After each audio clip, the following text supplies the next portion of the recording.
Isu impor gula kembali memanas, terutama setelah data menunjukkan lonjakan impor gula yang signifikan selama masa jabatan Menteri Perdagangan Zulkifli Hasan. Berdasarkan data yang ada, impor gula pada masa Zulkifli Hasan mencapai 18 juta ton, jauh melampaui jumlah impor gula di masa Tom Lembong yang hanya sebesar 5 juta ton. Angka ini tentu saja memunculkan tanda tanya besar. Apakah lonjakan impor yang drastis ini benar-benar murni demi memenuhi kebutuhan nasional atau ada faktor lain yang terselubung di baliknya? Tidak sedikit yang mempertanyakan apakah terdapat potensi dugaan korupsi dalam kebijakan impor ini. Mengingat bahwa impor gula adalah komoditas yang sensitif secara ekonomi dan politik, keputusan untuk mengimpor dalam jumlah besar selalu mengundang berbagai kepentingan yang bermain.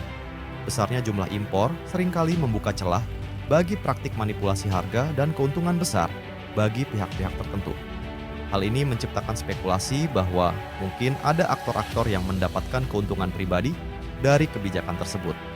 Selain itu, kenaikan impor gula juga seolah bertentangan dengan upaya pemerintah untuk mendorong swasembada pangan dan mendukung petani lokal.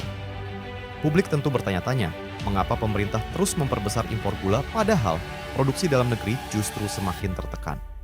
Apakah ada ketidakcocokan antara kebijakan pemerintah dan pelaksanaan di lapangan? Dalam situasi ini, wajar jika masyarakat mempertanyakan siapa sebenarnya yang diuntungkan dengan tingginya angka impor tersebut.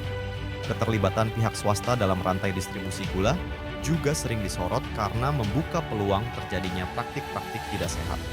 Importasi yang begitu besar tak hanya mengganggu pasar lokal, tetapi juga berpotensi menaikkan harga, mengorbankan konsumen, dan melemahkan sektor gula nasional.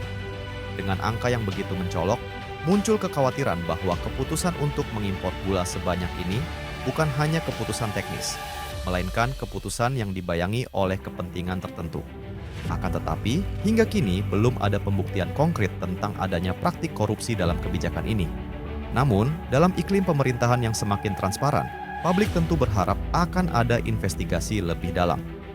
Mengingat bahwa kasus impor gula sebelumnya pun menjadi sorotan, tidak menutup kemungkinan bahwa kebijakan saat ini juga akan mengalami audit serupa. Bagaimanapun, pengawasan yang ketat dan investigasi menyeluruh akan menjadi kunci untuk mengungkap ada tidaknya penyalahgunaan wewenang dalam kebijakan impor ini.